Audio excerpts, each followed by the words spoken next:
नमस्कार, जय हिंद दोस्तों। स्वागत है आप सभी का आज की इस क्लास में। आज की क्लास में मैं आपको बताने वाला हूं क्लास 10th की मैथ का जो महत्वपूर्ण टॉपिक है, यानी कि अगर इस बार आप भी यूपी बोर्ड से क्लास 10th का पेपर देने वाले हैं तो आज की क्लास आपके लिए बहुत ही महत्वपूर्ण होने वाली है। मैथ में सिर्फ और सिर्फ आपको इतने ही टॉपिक पढ़ करके जाने हैं। अगर आप भी चाहते हैं कि आप 70 में कम से कम 65 नंबर क्वालिफाई करें, 70 में कम से कम 65 नंबर लेकर आएँ, तो आज की क्लास आपके लिए बहुत ही महत्वपूर्ण होने वाली है। बस आप वीडियो को लास्ट तक जरूर देखिएगा। अगर चैनल पर नए हैं तो चैनल को सब्सक्राइब करके बेल आइकन को प्रेस कर लीजिएगा और वीडियो को अपने दोस्तों के पास भी शेयर जरूर कीजिएगा। तो चलिए हम क्लास की शुरुआत करते हैं बिना बातचीत किए हुए और देखते हैं कि कौन कौन से महत्वपूर्ण टॉपिक है जो कि आपके बोर्ड एग्जाम में क्लास 10th के पेपर में आने वाले हैं। तो सबसे पहले भैया क्या आपको पढ़ना है, वास्तविक संख्याओं के अंतर्गत, यानी कि वास्तविक संख्याएं और परमेय संख्याएं, इनके अंतर्गत आपको क्या पढ़ना है। तो सबसे पहले पढ़ना है यूक्लिड विभाजन नियम से मासा ज्ञात करना। आपने बचपन से एचसीएफ ज्ञात करना यानी कि मासा ज्ञात करना तो सीखा होगा, लेकिन जब आप कक्षा 10 में पहुंचते हैं तो यूक्लिड का नियम है, यूक्लिड के नियम से आपको मासा ज्ञात करना होता है। ठीक है, तो यूक्लिड के नियम से हम मासा कैसे ज्ञात करेंगे उससे आप ज्ञात करना सीख लेंगे। दूसरे नंबर पर वेरी मोस्ट इंपॉर्टेंट क्वेश्चन जो है, मतलब हर बार पूछा जाने वाला प्रश्न, वो ये है कि अपरमेय संख्या सिद्ध करना। ये वेरी मोस्ट इंपॉर्टेंट क्वेश्चन है, 2 नंबर में हर बार आपकी बोर्ड एग्जाम में पूछा जाता है और इस बार भी पूछा जाएगा, जिसमें आपको सीखना है √2 सिद्ध करना, √3, √7 और 3 + √2। अगर इसका वीडियो आपने नहीं देखा है तो मैंने दूसरे वीडियो में अपरमेय सिद्ध करना बता दिया है, उस वीडियो को आप जाकर के देख लीजिएगा। तो ये दोनों के दोनों प्रश्न बहुत ही महत्वपूर्ण है और दोनों प्रश्न आपकी पहली प्रश्नावली यानी कि वास्तविक संख्या से है। ठीक है, इसी पाठ का आपका अगला प्रश्न रहेगा शांत और अशांत ज्ञात करना, जिसका नियम आप अच्छी तरह से जानते हैं कि जिसके हर का लासा लेने पर गुणनखंड अगर 2 और 5 आता है तो शांत है, नहीं तो अशांत होता है। तो 1 नंबर का क्वेश्चन ये भी आपकी बोर्ड एग्जाम में पूछा जाता है, बहुत ही ध्यान से इसको भी आप पढ़ लेंगे। ठीक है, उसके बाद चौथा क्वेश्चन जो आपका होगा वो होगा द्विघात समीकरण प्रश्नावली से, द्विघात समीकरण प्रश्नावली से होगा। ठीक है ना, यानी कि तीसरी प्रश्न जो आपके रैखिक समीकरण है उसमें से होगा। ठीक है, आपको क्या करना है कि समीकरण को हल करके ग्राफ खींचना है। ठीक है, आपको समीकरण दिया रहेगा और उसको हल करके आपको ग्राफ खींचना है। ठीक है, ये क्वेश्चन आपके लिए वेरी मोस्ट इंपॉर्टेंट है और ग्राफ खींचना जो कि हर बार आपकी बोर्ड एग्जाम में आता है और इस बार भी आएगा, तो ग्राफ खींचना बहुत अच्छे से सीख लीजिएगा। ये प्रश्न आपके बोर्ड एग्जाम में आना ही आना है। ठीक है, उसके बाद में आपका 5वें नंबर पर जो क्वेश्चन रहेगा वो ये प्रश्न होगा कि दिए गए समीकरण को प्रतिस्थापन विधि से, विलोपन विधि से और वज्र गुणनखंड विधि से। तो भैया ये तीनों की तीनों विधि आपको आनी चाहिए, प्रतिस्थापन, विलोपन और वज्र गुणनखंड। इन तीनों में से कोई एक विधि आएगी और एक ऐसे समीकरण लिखा रहेगा, इसको समीकरण 1 मान लेंगे, इसको समीकरण 2 मान लेंगे। ठीक है, 2 समीकरण आपको दिए रहेंगे और इस समीकरण को क्या करना है कि हल करके आपको बताना है कि ये मतलब प्रतिस्थापन या विलोपन या फिर वज्र गुणनखंड, जो विधि आपके प्रश्न पत्र में दी जाएगी उस विधि से आपको इस प्रश्न को सॉल्व करना है। उसके बाद छठा प्रश्न आपके लिए वेरी मोस्ट इंपॉर्टेंट होने वाला है कि दिए गए समीकरण में समांतर, संपाती और प्रतिच्छेदी ज्ञात करना है आपको। इस तरह से 2 समीकरण दिए रहेंगे तो याद रखना, अगर a1/a2, b1/b2 और c1/c2 अगर ये तीनों एक दूसरे के बराबर आते हैं तो वो हमेशा संपाती होता है। ठीक है, संपाती होता है। और अगर इसमें से 2 बराबर हो, तीसरा बराबर ना हो, इस तरह की सिचुएशन आ जाए तो वो समांतर कहलाता है। और अगर कोई भी बराबर ना हो तो प्रतिच्छेदी कहलाता है। तो ये समांतर, संपाती और प्रतिच्छेदी होता है। इसको भी आप बहुत ध्यानपूर्वक देख लेंगे, इससे रिलेटेड भी एक प्रश्न आपको मिलेगा जरूर। तो वीडियो को लास्ट तक आप जरूर देखिएगा, अभी एक से एक अच्छे से अच्छे प्रश्न आपको मैं बताऊंगा जो कि आपके बोर्ड एग्जाम में हर बार आता है और इस बार भी आपके बोर्ड एग्जाम में आएगा। ठीक है, वीडियो को इग्नोर बिल्कुल मत करना, ना वीडियो को स्किप करना, लास्ट तक देखिएगा ताकि आप सारे क्वेश्चन समझ करो और आप भी अपने बोर्ड एग्जाम में 70 में कम से कम 65 से 66 नंबर के क्वेश्चन आप कर सको। ठीक है, और अभी तक आपने चैनल को सब्सक्राइब नहीं किया है तो चैनल को सब्सक्राइब करके बेल आइकन को जरूर प्रेस कर लीजिएगा। ठीक है, इसके बाद में 7वां हमारा प्रश्न है कि दिए गए रैखिक युग्म, दिए गए समीकरण को रैखिक युग्म में बदलकर हल करके इसका मान ज्ञात करना है। ठीक है, तो क्या किया गया है कि देखिए बटे के रूप में आपको समीकरण दिया गया है भैया रैखिक युग्म में। सबसे पहले इसको सीधा सीधा यानी कि इस तरह से समीकरण के रूप में बना लेना है, उसके बाद में इसको हल करके इसका x और y का मान निकाल देना है। ठीक है, तो ये क्वेश्चन भी आपकी बोर्ड एग्जाम के लिए वेरी मोस्ट इंपॉर्टेंट है। ये प्रश्न भी आपके बोर्ड एग्जाम में हर बार आता है और इस बार भी आपकी बोर्ड एग्जाम में जरूर आएगा। तो अगला क्वेश्चन समझिएगा, आपके लिए अगला क्वेश्चन बहुत ही महत्वपूर्ण होने वाला है।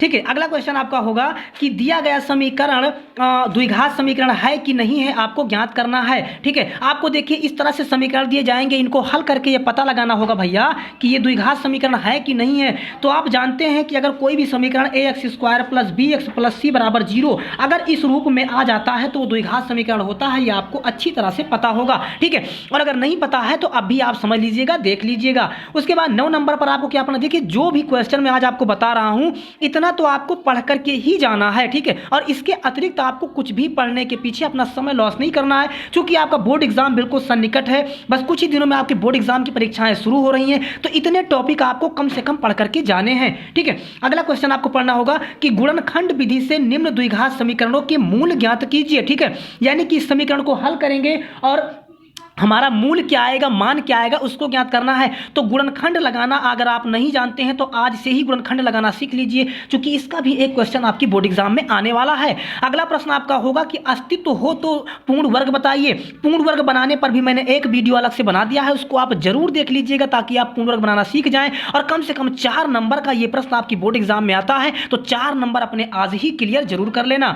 उसके बाद में 11 नंबर पर आपका जो क्वेश्चन होगा भैया, श्रीधराचार्य के सूत्र का प्रयोग करना। ये आपको भली भांति आना चाहिए, अगर ये नहीं आता है तो बोर्ड एग्जाम में आप कुछ भी नहीं कर पाने वाले, ठीक है।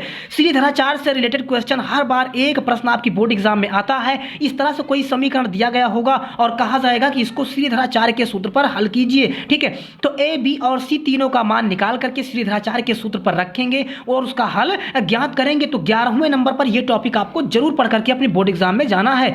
12वें नंबर पर आपको पढ़ना है सर्वांगसम और समरूप, ठीक है। यानी कि किसी भी चित्र को, किसी भी आकृति को देखकर हम कैसे जानेंगे कि वो सर्वांगसम है कि समरूप है। तो आप सर्वांगसम का नियम जानते होंगे कि अगर किसी भी त्रिभुज के भुजा और कोण, ठीक है, भुजा और कोण ये आपस में बराबर होते हैं तो वो सर्वांगसम कहलाता है। और अगर समरूप की बात करें तो समरूप का मतलब ये हुआ कि अगर एक त्रिभुज है, दूसरा भी है, एक छोटा है एक बड़ा है, फिर भी ये समरूप होगा, ठीक है। इसमें छोटा बड़ा होना कोई मायने नहीं रखता है, केवल दोनों आकृतियां समान होनी चाहिए। अगर एक त्रिभुज है दूसरा वृत्त है तब ये समरूप कभी नहीं हो सकता, या तो दोनों त्रिभुज हो या दोनों वर्ग हो या दोनों वृत्त हो, तभी जाकर के समरूप होता है। लेकिन सर्वांगसम के नियम में इनकी भुजाएं भी बराबर होनी चाहिए और इनका कोण भी बराबर होना चाहिए, तब ये जाकर के सर्वांगसम होता है, ठीक है। उसके बाद में 13 नंबर पर आपको पढ़ना है त्रिभुज चतुर्भुज और समलंब सिद्ध करना, जो कि आपके त्रिभुज प्रश्नावली है भैया। त्रिभुज प्रश्नावली बहुत अच्छे से पढ़ करके जाना, चूंकि ये प्रश्नावली में सिर्फ और सिर्फ सवाल सिद्ध करने के लिए आता है, ठीक है। और 4 से 5 नंबर का आता है, मतलब आप बिल्कुल फ्री के नंबर यहां से आप ले सकते हैं अगर आपको सिद्ध करना आ रहा है, चूंकि सिद्ध करने सवाल बहुत ही आसान होते हैं, ठीक है। और सिद्ध करके सिर्फ और सिर्फ वही लाना होता है, ठीक है। उसके बाद जो आपकी प्रश्नावली निर्देशांक ज्यामिति है उससे रिलेटेड कुछ प्रश्न बहुत ही महत्वपूर्ण है, जिसमें सबसे पहले आपको दो बिंदुओं के बीच दूरी निकालने का जो फार्मूला है, यानी कि x2 माइनस x1 का होल स्क्वायर और प्लस y2 माइनस y1 का होल स्क्वायर, ठीक है। और ये होता है रूट में। ये सूत्र सबसे पहली बात तो आपको आना चाहिए, ठीक है, क्योंकि इसी सूत्र पर दो बिंदुओं के बीच की दूरी निकलती है, तो इसको आप अच्छी तरह से रट लेंगे। और दूसरा प्रश्न विभाजन के नियम से निर्देशांक ज्ञात करना, यानी कि कहीं कहीं पर निर्देशांक ज्ञात करने का जो मान होता है वो अनुपात में आ जाता है, तो अनुपात का सूत्र आपका ये हो जाएगा, ठीक है। यहां से आप x और y का मान निकाल सकते हैं। तो निर्देशांक से ये दोनों पढ़ करके जाना है। और तीसरा आपको पढ़ करके जाना है त्रिभुज का क्षेत्रफल। त्रिभुज के क्षेत्रफल का देखिए सूत्र होता है 1/2 x1 y2 minus y3 plus x2 y3 minus y1 plus x3 y1 minus y2, ठीक है। तो ये त्रिभुज का सूत्र होता है। अगर ये 3 फार्मूला आप पढ़ लेते हैं तो आपके बोर्ड एग्जाम में निर्देशांक ज्यामिति से रिलेटेड कोई भी प्रश्न आ जाएगा, आप बहुत ही आसानी से उसको कर सकते हैं। लेकिन उसके लिए आपको ये तीनों के तीनों फार्मूला याद करने होंगे और तीनों को बहुत अच्छी तरह से रिवीजन और रिहर्सल करना होगा, ठीक है। उसके बाद में आपकी याद आती है त्रिकोणमिति। तो भैया त्रिकोणमिति में सबसे पहली बात तो आपको थीटा से संबंधित पता चाहिए, यानी कि मान लीजिए कहा दिया गया कि साइन थीटा बराबर अगर 4/3 है तो कॉस थीटा का मान बताइए, ठीक है। तो इस तरह का क्वेश्चन एक प्रश्न आपकी बोर्ड एग्जाम में 100% आएगा, आना ही आना है। उसके बाद सभी त्रिकोणमितीय मानों को ज्ञात करना। इसका मतलब यह हुआ कि जैसे ये प्रश्न आता है कि साइन 30 का मान बताइए या साइन 45 का मान बताइए, तो उसके लिए त्रिकोणमिति के जितने भी मान हैं 0, 30, 45, 60, 90 इन सभी का मान आप याद कर लेंगे, ठीक है। इससे संबंधित प्रश्न एक आपके बोर्ड एग्जाम में 100% आना ही आना है, ठीक है। उसके बाद में आपको पढ़ना है 19 नंबर पर त्रिकोणमिति का अनुप्रयोग। अनुप्रयोग में आपको अवनमन कोण, उन्नयन कोण, ऊंचाई और दूरी से संबंधित प्रश्न पढ़ना है। इसमें का भी 2 प्रश्न कम से कम आपकी बोर्ड एग्जाम में आने ही वाला है, तो इसको भी बहुत अच्छे से, चूंकि भैया एक ही प्रश्नावली है, 16 से 17 सवाल है, तो इसको आप अच्छे से रट लेंगे। चूंकि इसमें का जो क्वेश्चन आता है वो कम से कम 4 या 5 नंबर का आता है, तो इसको भी अच्छी तरह से आप रट लेंगे ताकि आप बोर्ड एग्जाम में एक जबरदस्त तरीके से अपना एग्जाम दे करके अच्छे से अच्छे नंबर आप मैथ में ला सकें, ठीक है। उसके बाद में जो आपको 20 नंबर 19 नंबर पर टॉपिक पढ़ना है वो ये है कि आपको रचना से संबंधित 2 प्रश्न पढ़ करके जाने। देखिए, बोर्ड एग्जाम में अगर आप होशियारी से पेपर देना चाहते हैं तो आप वही चीज़ों को पढ़ें जो कि आपके बोर्ड एग्जाम में आने वाली है, ठीक है। फालतू की चीज़ें आपको बिल्कुल नहीं पढ़ना है। जैसे कि आप जानते हैं कि हर बार 6 नंबर की रचना आपके बोर्ड एग्जाम में करने के लिए आती है, ठीक है। तो आप रचना को अच्छे तरीके से पढ़ लीजिए, तैयार कर लीजिए, ठीक है, क्योंकि रचना से रिलेटेड कम से कम 2 प्रश्न आपके बोर्ड एग्जाम में आने ही आने हैं, ठीक है। तो जैसा कि मैंने एक प्रश्न लिखा है कि एक त्रिभुज ABC बनाइए जिसमें BC बराबर 6 सेंटीमीटर, AB बराबर 5 सेंटीमीटर और कोण ABC बराबर 60 अंश है, तो एक त्रिभुज की रचना कीजिए और जिसकी भुजाएं त्रिभुज ABC की संगत भुजाओं की 3/4 गुनी है। तो एक तो ये तैयार कर लेंगे और दूसरा तैयार कर लेंगे कि 3 सेंटीमीटर त्रिज्या के एक वृत्त पर 2 स्पर्श रेखाएं खींचिए जो परस्पर 60 अंश के कोण पर झुकी हुई है, ठीक है। ये 2 रचनाएं कम से कम आपको बोर्ड एग्जाम में पढ़ करके देखिए, रचना का जो नंबर होता है वो बिल्कुल फ्री का नंबर होता है, ठीक है, बिल्कुल फ्री का नंबर होता है रचना का। तो इसलिए रचना आप जरूर पढ़ करके जाएंगे, ठीक है। उसके बाद में आपको पढ़ना है वृत्त की परिधि से संबंधित प्रश्न, ठीक है, यानी कि वृत्त की परिधि निकालने के लिए जो सूत्र होता है θ/360 और गुणे 2πr, ये आपको जरूर पढ़ करके जाना है। और त्रिज्यखंड से संबंधित प्रश्न आपको पढ़ना है, यानी θ/360 गुणे πr², ठीक है। ये दोनों प्रश्न, इन दोनों से संबंधित जितने भी प्रश्न आपके बुक में या पेपर में हैं वो सभी आप पढ़ करके जाएंगे। उसके बाद में जो सबसे इंपॉर्टेंट टॉपिक है वो ये है कि घन घना बेलन शंकु गोला का आयतन और क्षेत्रफल, ठीक है। इन सभी का आयतन और इन सभी का क्षेत्रफल, इससे संबंधित जितने भी प्रश्न हैं वो आपको बोर्ड एग्जाम में पढ़ करके जरूर जाने हैं, ठीक है। उसके बाद में आपको माध्य निकालना पता होना चाहिए। समांतर माध्य निकालने का सूत्र सिग्मा FI बटे सिग्मा FI, ये निकालना पता होना चाहिए। उसके बाद में माध्यिका निकालना आना चाहिए, ठीक है। ये इसके लिए भी मैंने एक अलग से स्पेशल वीडियो बना दिया है जिसमें आपको मैंने माध्य, माध्यिका और बहुलक निकालना बता दिया है। उस वीडियो को आप जरूर देख लीजिएगा। तो माध्यिका निकालने का देखिए फार्मूला होता है L + N/2 - CF/F × H, ठीक है। उसके बाद में बहुलक होता है। ये तीनों टॉपिक में से एक टॉपिक हर बार आपकी बोर्ड एग्जाम में 100% आता है, तो तीनों टॉपिक आप पढ़ करके जाएंगे। बहुलक निकालने का सूत्र, माध्यिका और माध्य, तीनों सूत्र आप अच्छे से याद कर लेना और तीनों को निकालने का तरीका सीख लेना, क्योंकि इसमें से एक प्रश्न आपकी बोर्ड एग्जाम में 100% आना ही आना है, ठीक है। तो आज की क्लास में मैंने जितना बताया, सिर्फ और सिर्फ अगर आप इतना ही मैथ में पढ़ करके जाते हैं तो 65 से 66 नंबर आप 70 में आराम से पास आएंगे, ठीक है। तो जानकारी आपको कैसी लगी हमें कमेंट करके जरूर बताएं। अगर चैनल पर नए हैं तो चैनल को सब्सक्राइब करके बेल आइकन को प्रेस कर लीजिएगा। वीडियो को अपने दोस्तों के पास भी शेयर कीजिएगा ताकि वो भी इस वीडियो को देखकर आप अपने बोर्ड एग्जाम में अच्छे से अच्छे नंबर ला सकें।